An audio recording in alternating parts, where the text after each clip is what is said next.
cordial saludo para los miembros del seminario Páginas de Marx. Recuerdo mi nombre, Santiago Alarcón, y bueno, voy a proceder a dejar el comentario que interlocuta con las intervenciones que ustedes hicieron y por supuesto con algunos contenidos del texto.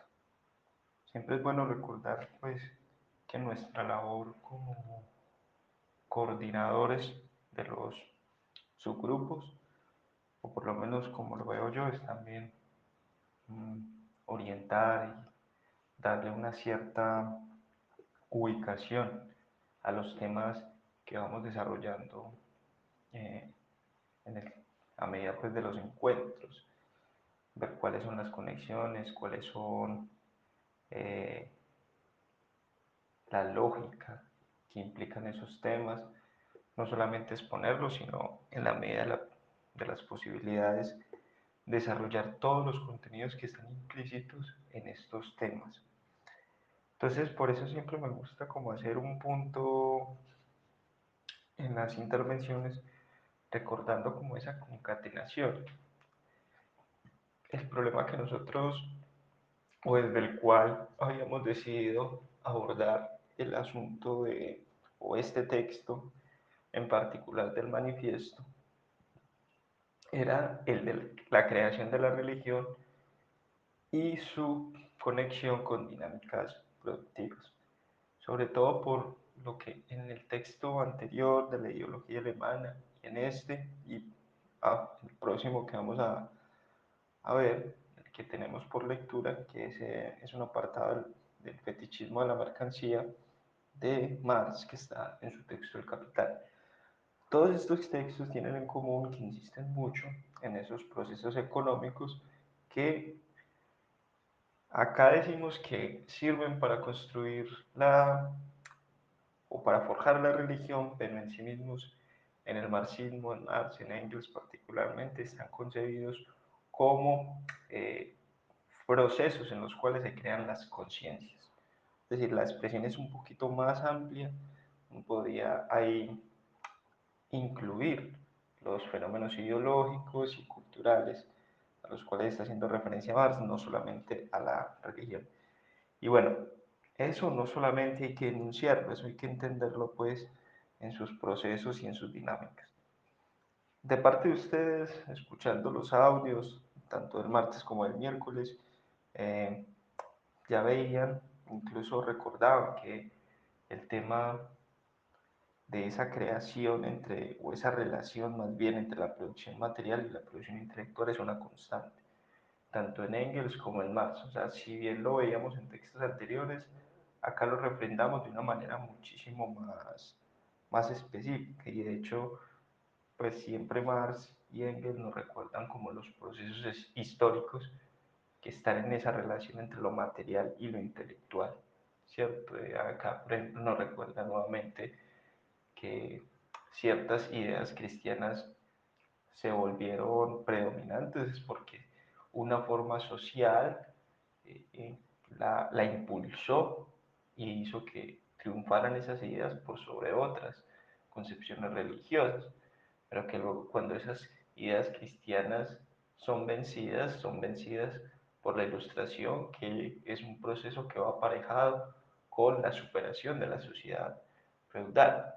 Entonces, siempre es bueno notar que por más que puedan ser discutibles, como vamos a ver a continuación, unas expresiones de Marx, esas expresiones no por ello dejan de tener una cierta, digámoslo, complejidad, o más bien como justificación en el discurso de Marx. Cuando digo justificación no es que estén correctas las afirmaciones por principio de Marx y Engels, pero que sí hay de donde uno podría tomar para entender por qué lo dijo.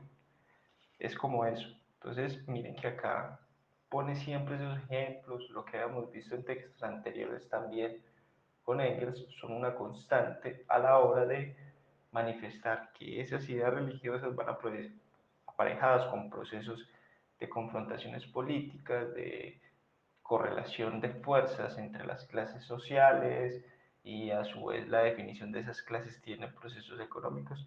Es decir, hay toda una dimensión de esa cuestión de la religión a partir de procesos económico-materiales. Pero lo que me parece es que nosotros ya tenemos que hacer un esfuerzo por avanzar un poco más. Ya no quedarnos solamente siguiendo ahí con Nietzsche, con la posición de camello, de aprendiz, sino empezar a interrogar y si es necesario pasar a una posición de león en el sentido de que puedan ser discutibles algunas afirmaciones. Y acá quiero ser muy enfático en esto. Nosotros no solamente vemos el tema de la religión desde este ángulo del marxismo, sino también que está ahí el psicoanálisis, está Nietzsche, particularmente estos dos seminarios, el de Nietzsche y el de Freud, junto con el de Marx, abordan ese tema de la religión y por tanto hay que intentar hacer unos contrastes. Y si algún saber nos permite observar de mejor manera un proceso, un fenómeno, un asunto, pues hay que darle la debida importancia. En ese sentido, a mí me parece que nosotros tenemos que empezar ya es a preguntar, a interrogar y a cuestionar en los textos de Marx y Engels cómo entonces, o más bien, detallar un poco más esa relación entre el proceso material y el proceso intelectual, ideológico, o como lo dice Marx en este texto, el proceso de la conciencia o las conciencias que se generan. ¿Por qué me parece que es importante ese detalle?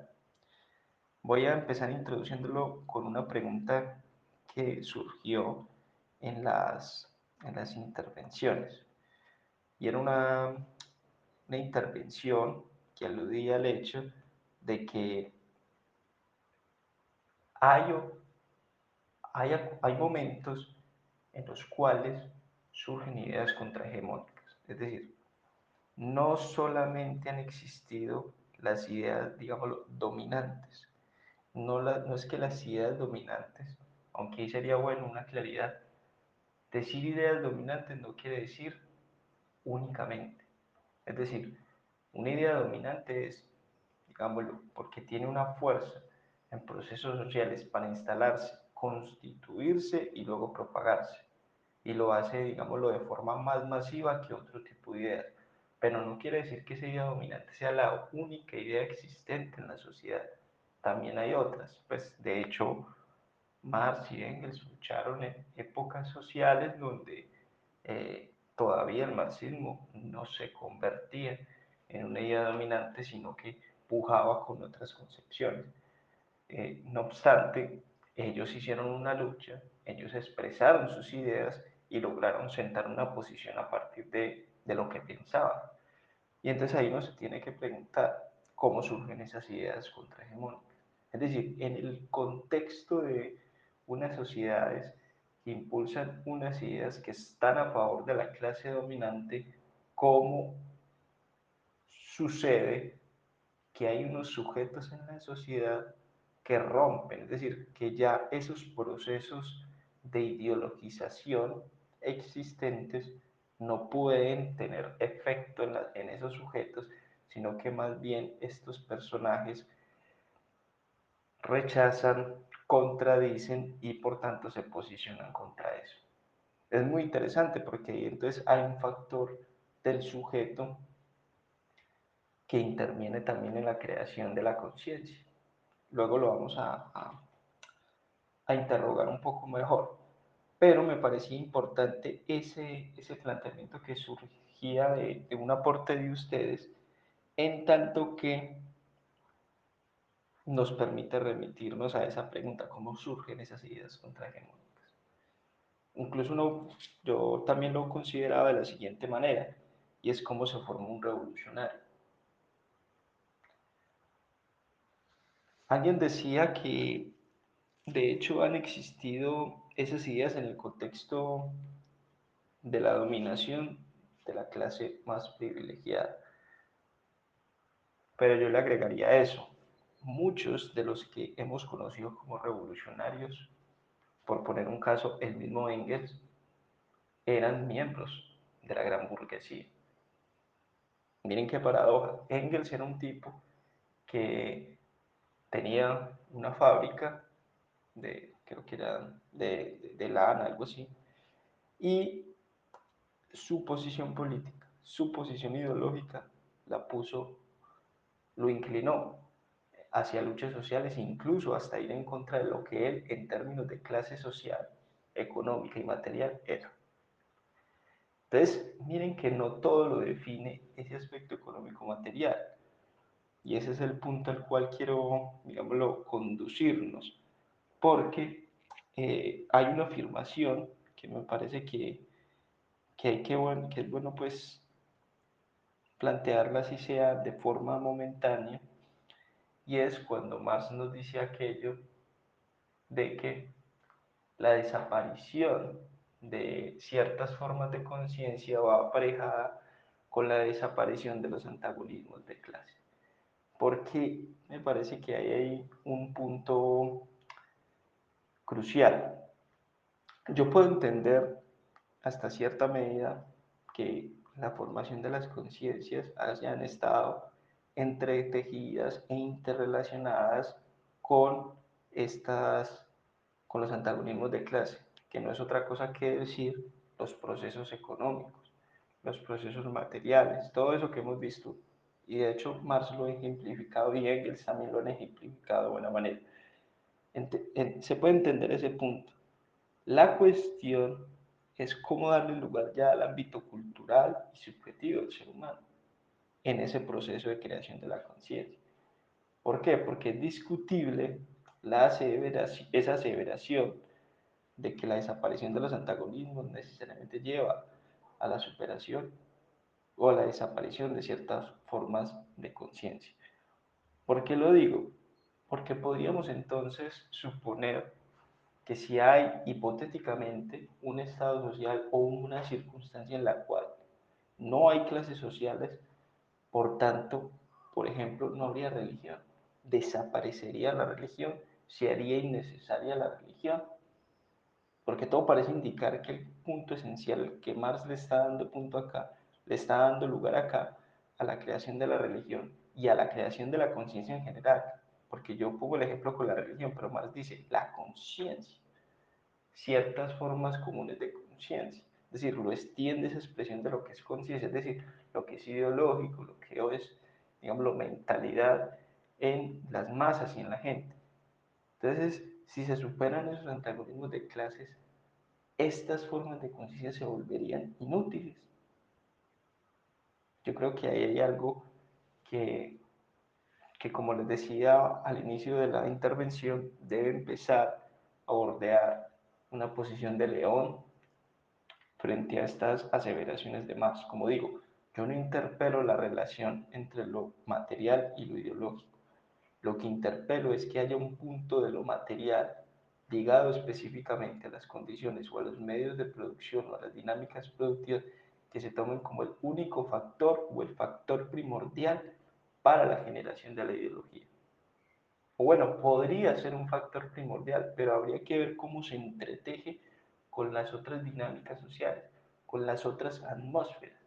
Yo creo que hay que tener un diálogo muy fecundo con el mismo psicoanálisis porque es un área que nos va a permitir, es un saber que nos posibilita los elementos para entender esos otros factores de tipo cultural, las tensiones y los conflictos, las hostilidades, que son también forjadoras de concepciones e ideologías. Y finalmente, en esta pues interpelación o más bien comentario sobre más, me parece que este texto, si bien pues muy corto y nos deja pues esta pregunta, es una pregunta que si ustedes lo recordarán, tiene mucha relación con lo que expresábamos en el comentario que sintetizaba sus aportes sobre el texto de Engels, el que fue anterior a este último, de precisamente tener cuidado con esas afirmaciones de que va a haber una posición del reflejo que es la que crea las ideologías. Y un punto que me parece que también nos ayuda a interlocutar con los demás seminarios es lo siguiente. En ese es importante pensar un poco, retomando la definición o la noción de las formas de conciencia que más utiliza acá, de que también toda generación de esa conciencia tiene como un, digamos, lo pienso así, un proceso epistemológico. Un proceso epistemológico en el sentido de que el ser humano en el mundo está ante una posición de creación de conocimiento, es decir, está conociendo el contexto. Todos tenemos, recuerden la frase de Engels en algún momento, eh, las impresiones que tenemos sobre la naturaleza las volcamos hacia una forma de conocimiento. En esa medida, lo que es la ideología trata de ser una especie de respuesta mal elaborada, insuficiente, lo que sea, frente a ciertas situaciones que viven las personas. Entonces, ¿qué es lo que pasa? Que si uno se pone a ver, hay muchas cuestiones de los sesgos, de los prejuicios que siempre están poniéndose en juego en la creación del conocimiento. Y uno podría extenderlo a un ámbito muchísimo más complejo y es, ya son los problemas subjetivos los que muchas veces determinan el conocimiento de las personas. En alguna parte Zuleta, cuestionando un poco esto que también estoy planteando acá sobre el marxismo, decía que la ideología muchas veces surge, o más bien el conocimiento que tenemos en la vida surge de una confrontación interna con ideologías que tenemos muy arraigadas y que a veces nos cuesta a los seres humanos mismos verlas. Entonces, la cuestión es que tendríamos que empezar como a hacer unos contrastes más fecundos entre el mismo Marx, entre los mismos textos de Engels también, para ver cómo se desarrolla más este punto y si llegado el caso lo que pasa es que tenemos que decir enfáticamente pues ahí hay una insuficiencia del marxismo. Bueno, quería dejar este aporte hasta aquí, espero que contribuya pues a esclarecer algunos puntos del texto, pero sobre todo muchas gracias a todos y todas ustedes por los aportes que nos hicieron llegar. Un cordial saludo y estamos en contacto.